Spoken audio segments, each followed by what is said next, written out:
xëy am nañu nelaw te wayeewu nelawal bayando woman baram li ànd moom liggéey jëmbal kàccaaka ngi mel ni may borom mu ne ma mënatuma. Bonjour Aïssata. Bonjour Wally. Tu sais, je voulais faire un témoignage sur toi. On a été à l'université de Cergy ensemble. En effet. Et je retiens de toi ton côté positif. Ah, merci. Et ton côté aussi entreprenant. Et je voulais savoir d'où est-ce que tu tires cette force?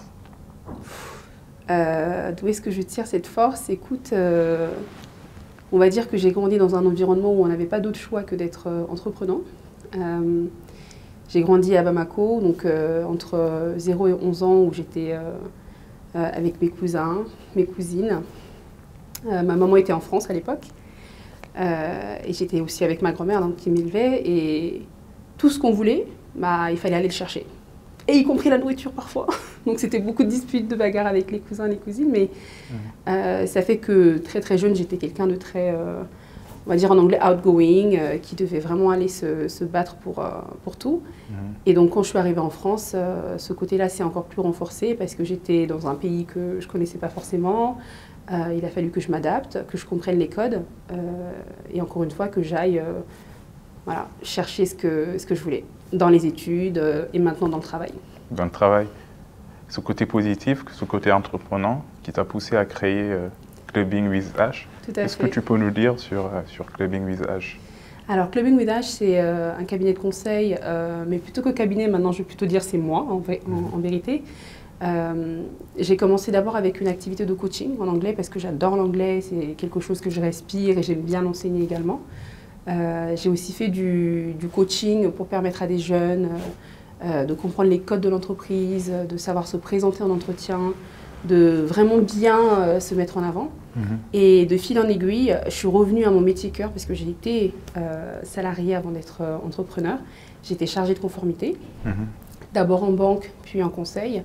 Et très naturellement, je suis revenue sur mon métier de compliance officer, de consultant, avec des clients donc plutôt B2B, en banque, en assurance. Et donc j'ai renforcé cette partie consulting. J'ai également fait du sourcing, donc du recrutement, aller chercher les talents, les amener aux entreprises et inversement. Et donc maintenant, j'ai ce triptyque coaching, sourcing, consulting, sachant que avec la limite de temps qu'on a, puisqu'il n'y a que 24 heures dans une journée, dont la moitié qui est travaillée, je suis beaucoup plus sur le consulting maintenant que sur les deux autres activités. Tu tires quel bilan de tes activités? Écoute, j'en suis très contente. J'ai commencé d'abord avec un statut auto-entrepreneur en 2021, on va dire 2020-2021 quand je me suis lancée, après un congé sabbatique. Ensuite, voyant que le chiffre d'affaires était là et que je commençais à signer des contrats un peu plus importants, et en bonne juriste, je voulais me protéger mon patrimoine, donc je suis passée sous statut SARL. Et là, c'est ma deuxième année de bilan allant sur la troisième et je suis sur une moyenne de 200 000 € par an, donc ça va, je m'en sors bien. D'accord. Et quel est ton quotidien de chef d'entreprise? Alors mon quotidien, le quotidien que j'ai maintenant, il est un peu différent de ce que j'ai eu il y a un an ou deux.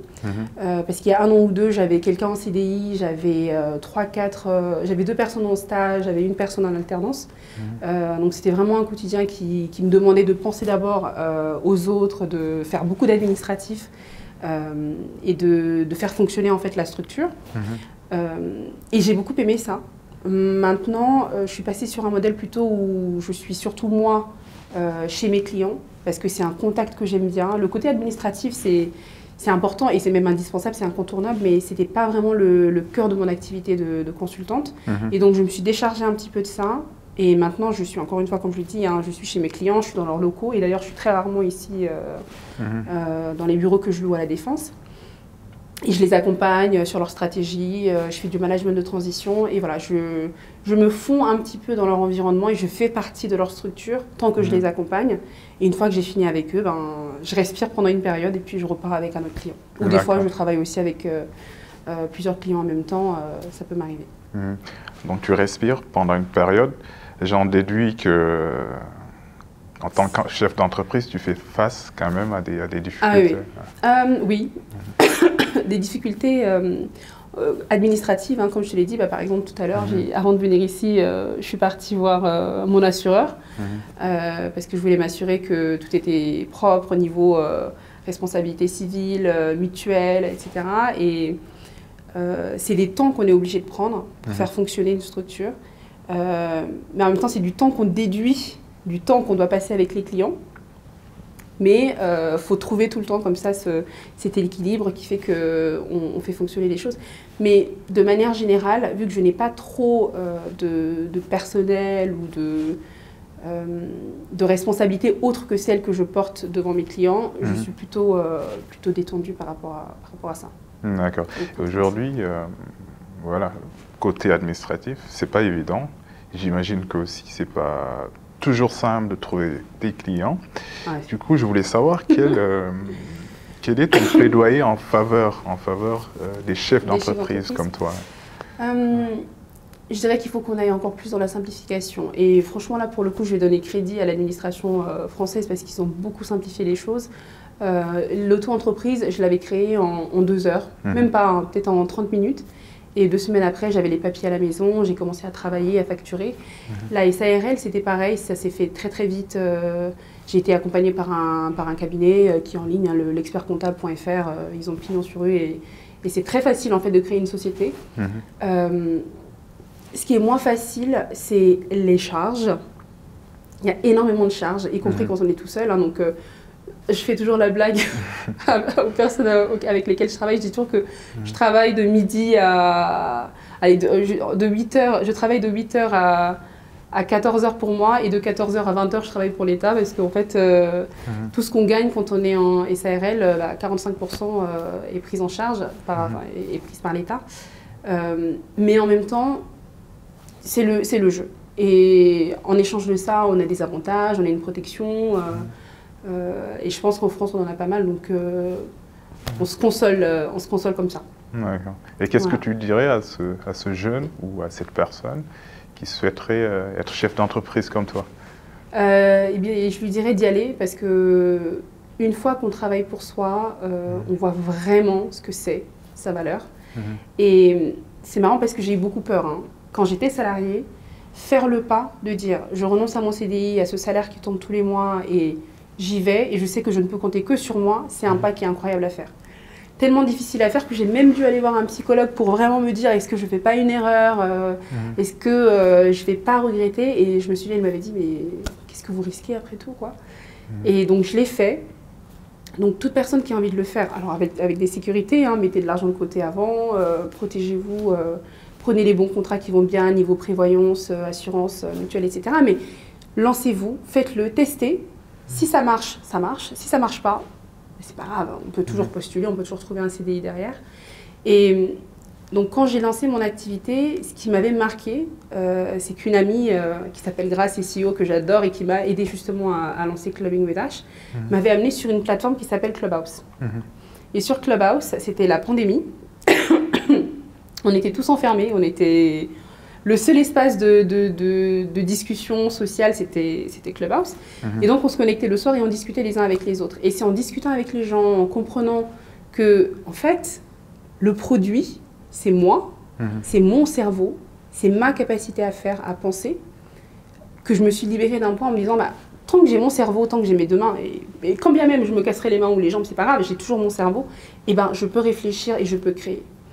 Et ça m'a changé en fait, parce que je me suis dit, bon, bah, peu importe où je suis, que ce soit en France, peut-être prochainement au Sénégal ou aux États-Unis, peu importe, tant que je suis moi, tant que j'ai les connaissances, le travail que j'ai fait et que je l'ai acquis, je m'en sortirai. D'accord. Et est-ce qu'il y aurait des prérequis pour être chef d'entreprise? Des prérequis il faut être avenant et je pense qu'il faut aussi être culotté. Et culotté dans le sens où souvent quand on me demande si je sais faire quelque chose, je dis oui et ensuite je vais apprendre comment le faire. Et parce qu'en fait les opportunités c'est comme ça qu'on les obtient Et alors, attention, je ne suis pas une arnaqueuse et donc je ne prétendrai pas savoir monter une machine ou savoir faire des choses que je ne sais fondamentalement pas faire. Mais je sais qu'il y a des choses que je ne peux pas faire aujourd'hui, pas parce que je ne sais pas comment les faire, mais parce que simplement je ne les ai jamais faites. Mais qu'en travaillant avec beaucoup d'efforts ou peut-être parfois moins d'efforts, je peux apprendre à les faire et donc je peux délivrer ce service-là à un client. Et ça, si on n'a pas ce culot-là, et ben en fait, on va refuser beaucoup d'opportunités en attendant de savoir faire. Mais c'est autant de portes qui sont fermées et qu'on aura du mal derrière à ouvrir. D'accord. Voilà. Et donc, tout à l'heure, soyez culottés, osez. D'accord. Soyez culottés. Tout à l'heure, tu faisais référence au fait que tu sois arrivé en France très jeune. Oui. Je pense que tu avais 11 ans. 11 ans, oui. Oui. Est-ce que ça a joué un rôle, est-ce que ça a eu un impact sur celle que tu es devenue aujourd'hui? C'est fondamental, c'est structurant. Je suis arrivée à l'âge de 11 ans, effectivement, et c'était vraiment le mois de septembre, avant que je ne fête mon anniversaire, que j'ai mes 12 ans. Mais donc, j'ai quitté le Mali, donc Bamako, et quand je suis arrivée ici, je suis rentrée une semaine après à l'école directement. Et c'était un choc, un gros choc. Un choc culturel parce que l'école au Mali et l'école ici, c'était tout à fait différent. La relation qu'on pouvait avoir avec un professeur, le respect qu'on avait, qu'on avait sur cette fonction-là, où on idolâtrait carrément la position de professeur à l'époque, en tout cas. Et ici, bon, bah, je voyais mes petits camarades qui insultaient les profs parfois ou qui refusaient d'écouter. Et je me suis dit, où est-ce que j'ai atterri? C'est pas possible, je suis dans un univers parallèle. Donc il m'a fallu, on va dire, il m'a fallu 6 mois, 8 mois pour vraiment comprendre où j'étais et m'adapter au contexte. Mais une fois que j'avais compris, là j'ai commencé à travailler et il n'y avait plus de soucis. Avant d'arriver en France, j'étais déjà une très bonne élève, j'étais première de ma classe en primaire et du coup ma deuxième sixième et ma première sixième n'avaient rien à voir. Je suis passée de l'élève redoublante à première de la classe et les professeurs, je me souviens, me regardent en me disant mais c'est quoi cette alien là, on ne comprend pas. donc voilà. Et ça a vraiment, ça a été déterminant, ce voyage vers la France. D'accord. Dans la personne que je suis aujourd'hui. Des débuts difficiles en France, mais ça ne t'a pas empêché d'aller vivre aux États-Unis et d'aller vivre également en Chine. Oui. C'est marrant parce qu'il y a une copine qui me disait ce week-end que j'étais pas dégourdie niveau voyage et que je voyageais pas beaucoup, mais au final j'ai quand même pas mal voyagé. Mais pas simplement voyager pour des vacances, c'était vraiment aller vivre ailleurs. Et effectivement, toute mon adolescence, ma maman m'a mis beaucoup de pression pour les études et elle m'a toujours fait comprendre que la raison pour laquelle elle m'avait amenée en France, c'était pour réussir. À tel point, parce que je l'ai internalisé ça, qu'à 22 ans, j'avais fondé une association qui s'appelait Sign Off, Success is my only friend. Et on se moquait de moi en me disant, mais c'est quoi cette obsession avec le succès? Et donc effectivement, un jour, quand je suis venue voir ma mère et je lui ai dit, mais non, mon rêve un jour, c'est d'aller étudier à Harvard. Elle m'a dit, mais bien sûr, ma fille, tout ce que tu veux, tu peux faire ce que tu veux. Et je lui ai dit, bah, pour commencer, première étape, j'aimerais bien aller aux États-Unis. Et ma mère, c'est une femme incroyable, qui est vraiment dans le don de soi, qui a tout fait pour ses filles. Et elle est partie à la banque. Elle a pris toutes ses économies, à peu près 11 000 €. Enfin, en tout cas, celle qu'elle m'avait réservée, hein, de ce qu'elle m'a dit. Et elle m'a dit, bah, vas-y. Donc, je suis partie au salon de l'étudiant, j'ai rencontré les associations, les organisations qui étaient là-bas. Et j'en ai vu une qui m'a invitée à venir faire un test d'anglais que j'ai réussi. Et puis, je suis partie avec eux pendant 1 an aux États-Unis. D'accord. Voilà. Et c'est quoi le succès, selon toi? Le succès selon moi, waouh, ça c'est une question difficile. Je dirais que le succès, c'est simplement la satisfaction d'atteindre les objectifs qu'on s'est fixés, quels qu'ils soient. Ça peut être réussir à l'école, au travail, mais ça peut aussi être personnel, hein, un succès familial, réussir son mariage, bien élever ses enfants, voilà. C'est quels que soient les objectifs que tu t'es fixés, les moyens que tu te donnes pour les atteindre, et ben, une fois que tu arrives à ticker la box, you're successful. D'accord. Et Aïssata, tu es aussi cette mère de famille, cette épouse. Oui. Tu es cette chef d'entreprise. Tu es aussi... On est 10 dans ma tête à peu près. Comment tu fais pour concilier autant de responsabilités, j'ai envie de dire? C'est pas facile. Et je dirais souvent, c'est ce que je dis de temps en temps à mon mari, que ça vient à un prix personnel. Parce que je puise dans l'énergie qui est mienne pour fonctionner. J'ai 2 enfants. J'ai une fille de 5 ans et une fille de 6 ans qui va sur ses 7 ans. Je suis mariée depuis 10 ans. Là, c'est 2024, ça va être les 10 ans. Et ben justement, en parlant de succès, ça fait partie de ces choses-là où j'ai toujours eu des objectifs. J'ai toujours été un petit peu aussi en avance sur mon âge. À 21 ans, je parlais déjà de me marier alors que mes copains, mes copines étaient en train de faire leurs applications pour licence 3 ou master 1. Mais voilà, moi j'avais mes idées, j'avais mon plan dans ma tête et fallait que ça aille à mon rythme, mais pas forcément au rythme que la société pouvait avoir. Et j'estime avoir réussi dans cette aventure personnelle de me dire je veux me marier avec l'homme que j'aime, je veux avoir des enfants avec lui et c'est pas facile encore une fois.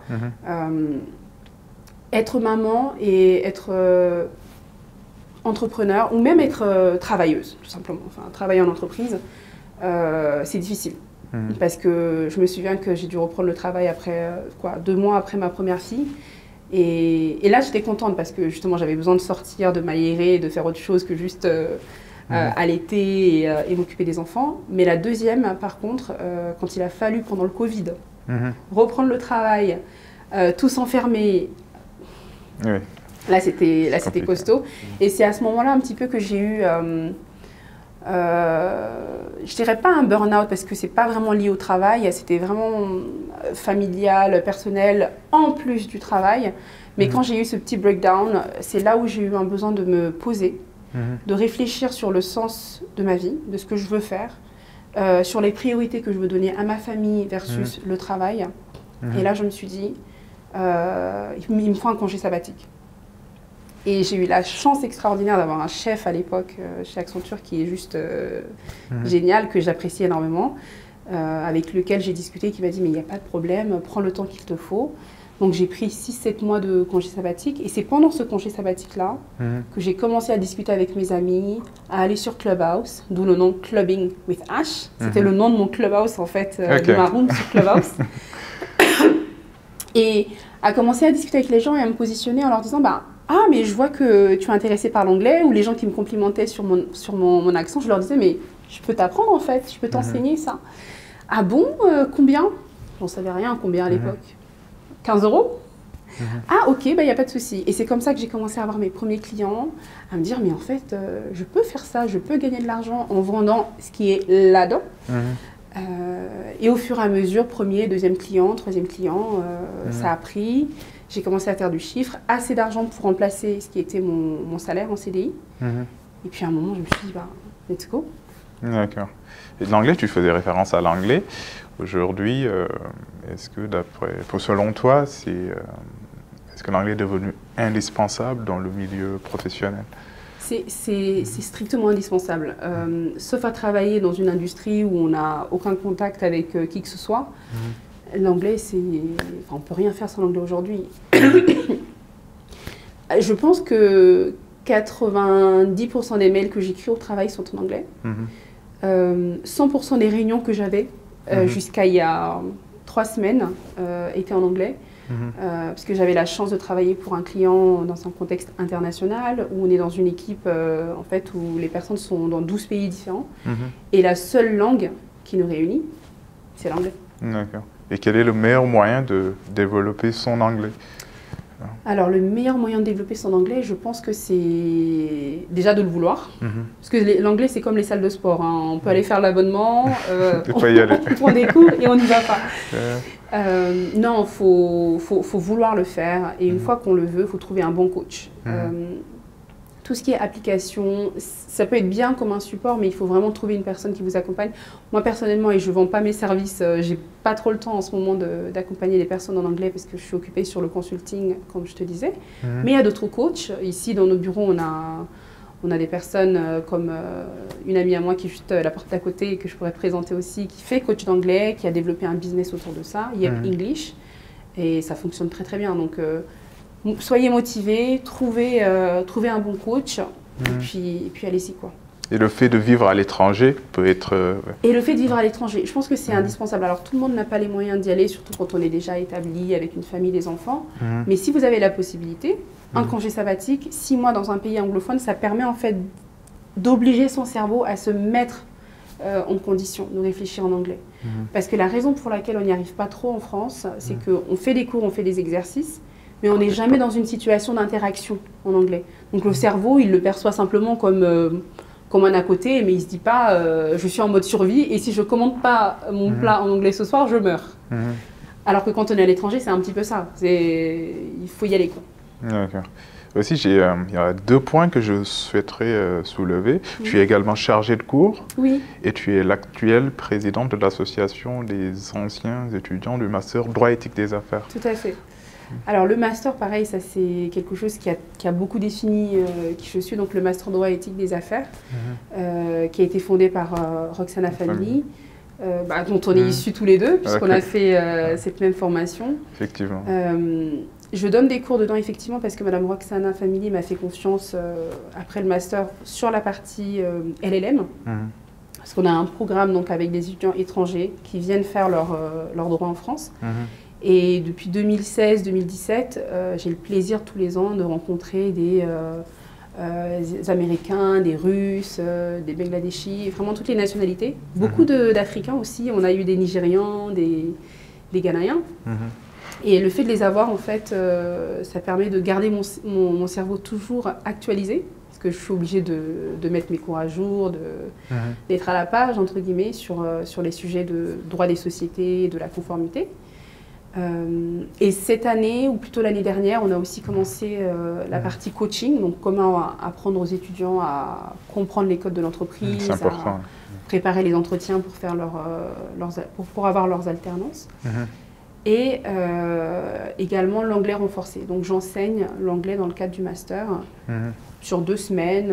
C'est en mode bootcamp, on y va, on fait des sujets qui font parler. Et puis ça plaît plutôt bien aux étudiants. Et cette année aussi, oui, effectivement, j'ai candidaté pour être la présidente du club alumni.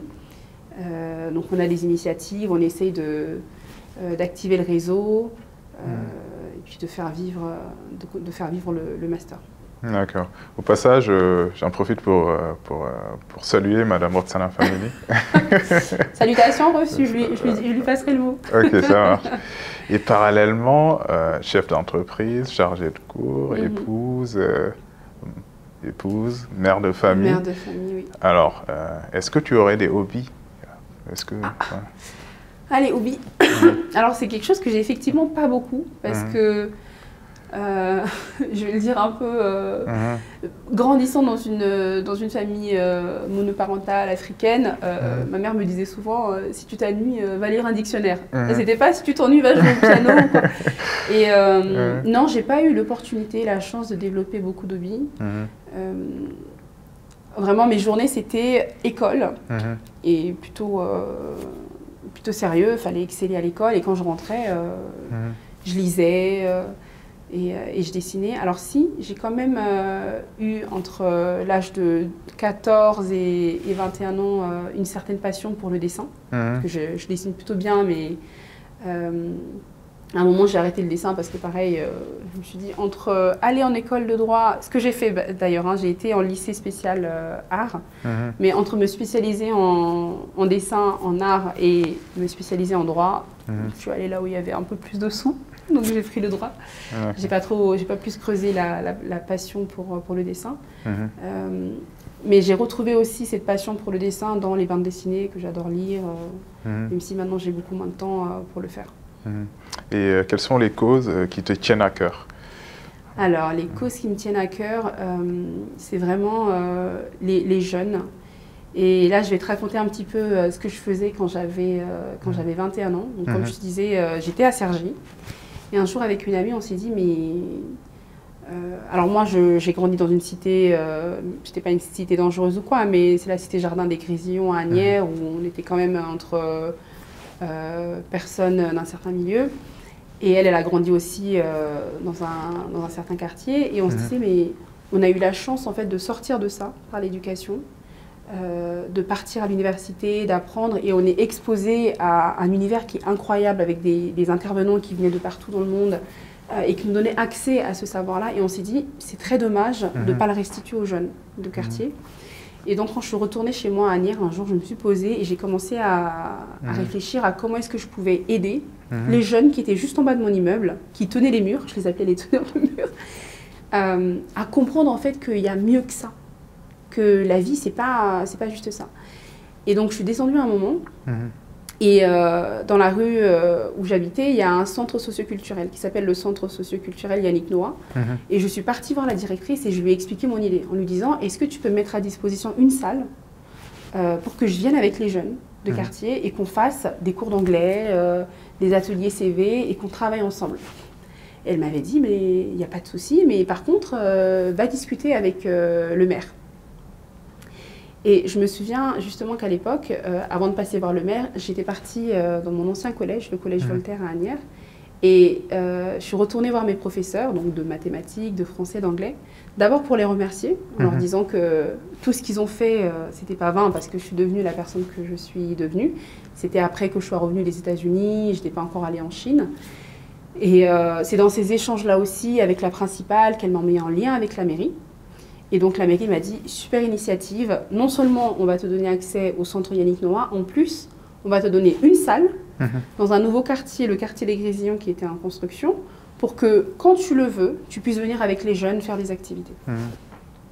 Et c'est comme ça qu'on a construit Time Off avec des amis et que 2 fois par semaine on y allait pour faire des cours d'anglais et échanger.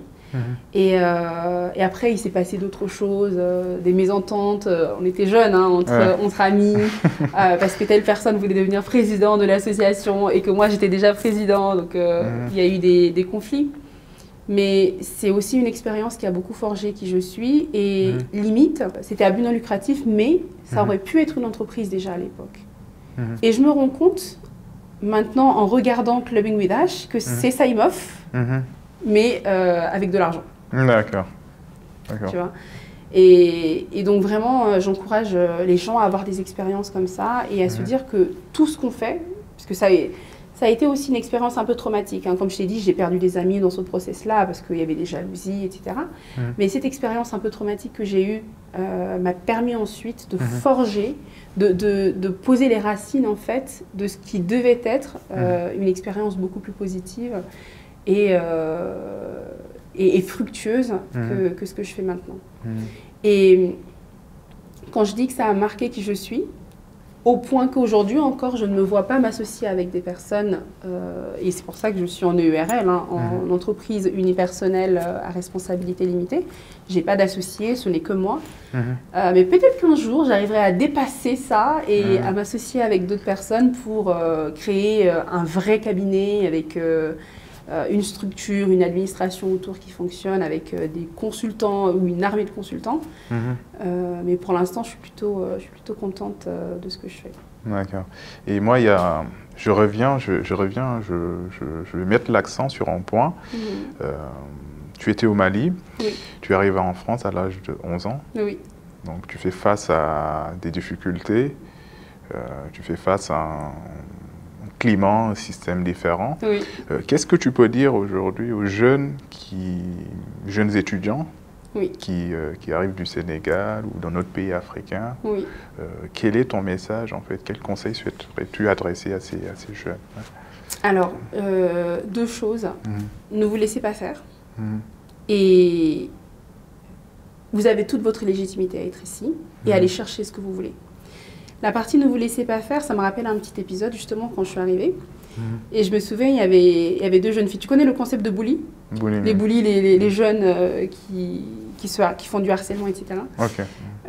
Alors ça dépend à quel âge ils arrivent. Hein. Quand ils viennent au niveau universitaire, il y a un peu moins de harcèlement. Mais s'ils viennent plus jeunes, il y a encore ce côté harcèlement au collège, au lycée.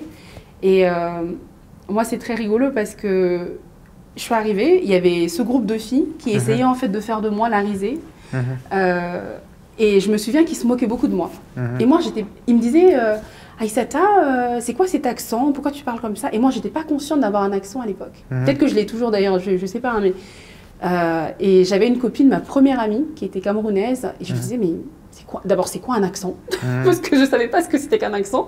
Enfin, quand on grandit dans un contexte où on est tous pareils, il n'y a pas ce regard différenciant de dire « Ah, mais toi, tu parles différemment de moi. Donc ça, je découvrais déjà. Et donc, elle se moquait de moi. Et je me souviens un jour à la cantine, on était dans la queue, elle disait « Mais toi, tu sors d'un asile, toi ?» Et moi, le mot asile, j'avais jamais entendu ça. Donc, je lui dis « C'est quoi asile ?» Et là, elle rigole. Et là, je me suis énervée. Je dis « Ah, mais si c'est comme ça, eh ben, il n'y a pas de problème. On s'attend devant la porte du collège et on va se taper. » Mais parce que c'est comme ça qu'on règle les choses, nous. Tu m'énerves, bah, on va se taper. Allez, on prend ses affaires, on va devant le collège et puis on va voir ce qu'on va voir. Et je me souviens en plus qu'à la sortie du collège, je suis partie devant la porte. J'ai attendu 10 minutes, 20 minutes, 30 minutes. Il n'y avait personne. Et le lendemain, je suis revenue et je leur dis, bah alors, vous n'êtes pas venus?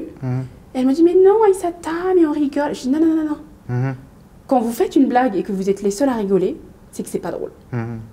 Et c'est à ce moment-là que j'ai réussi à m'affirmer et qu'elles ont compris en fait que c'est pas parce que je débarquais du bled et que j'avais encore la poussière sur moi qu'elles pouvaient faire de moi ce qu'elles voulaient. J'étais pas leur jouet. Et c'était hors de question que je devienne la risée, c'était hors de question qu'on me harcèle. Et je me souviens très bien que quand je rentrais à la maison et je racontais ça, ma mère me disait c'est bien, c'est pas fait. C'était pas en mode non, faut pas te. Non, non, non, te laisse pas faire. Donc quand vous arrivez et que vous avez, oui, un petit accent sénégalais, vous avez un petit accent malien, un petit accent saracolé, je sais pas, et que les autres se moquent de vous, montrez-leur les yeux rouges, comme on dit. D'accord? Et ensuite, la partie aller chercher ce pourquoi vous êtes venu, c'est très important parce que j'ai envie de dire, on a trop souffert, ou nos parents ont trop souffert pour que derrière on vienne gaspiller en fait le fruit de ce travail-là. Et comme je te disais, moi je l'ai internalisé, ma mère qui me disait « Ah non, moi j'ai sacrifié tout ce que j'avais ». Elle était sage-femme quand elle était au Mali. Elle travaillait dans un service, dans une ONG avec des Norvégiens. Elle avait un très bon salaire et elle est venue en France pour ses filles. Et donc que nous, on vienne et qu'on ne réussisse pas à l'école, qu'on ait des mots dans le carnet, qu'on ait des heures de colle, c'était hors de question. C'était hors de question. Ça ne pouvait pas se passer comme ça. Donc, et j'en ai des petites nièces qui sont arrivées récemment. Je leur dis, mais quand vous êtes là, il n'y a pas un TD que vous ratez. Il n'y a pas un cours magistral que vous ratez. Moi, j'ai jamais raté un cours. Et je sais, enfin, j'avais tellement peur de manquer une information qui m'aurait été utile dans un cours. Et alors, je me rends compte, en fait, j'aurais pu sécher 2 ou 3 cours. Ça n'aurait pas trop changé, mais j'ai jamais raté un cours. Et donc, voir des jeunes qui viennent et qui... Ou même, en fait, en réalité, sans parler forcément que des jeunes qui viennent, ça peut aussi être des jeunes ici, parce que l'éducation, ça coûte cher. C'est pas parce que ça vous coûte pas à vous dans la poche que ça coûte pas cher, hein, ça coûte cher à l'État, à tout le monde.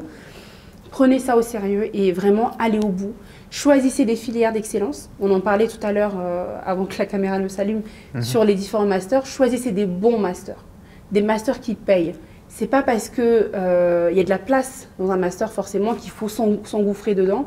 Renseignez-vous, discutez avec les personnes qui sont ici, parlez aux alumni, les anciens, et choisissez des filières qui ont des débouchés que vous pouvez valoriser en France ou en Afrique, au Sénégal, Côte d'Ivoire, Mali, une fois que vous retournez, si c'est votre choix de retourner.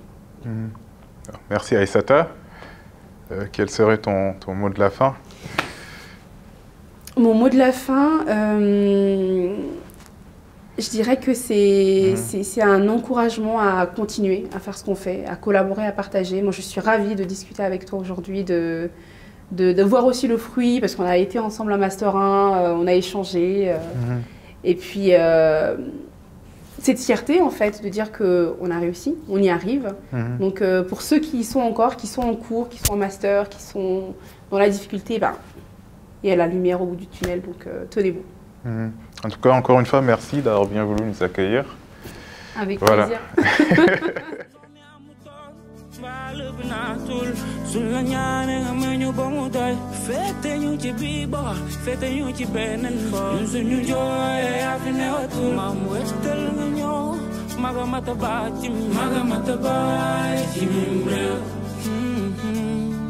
Mam dem na melni jofi mam boyo ku fi jaxle si mom ngay dese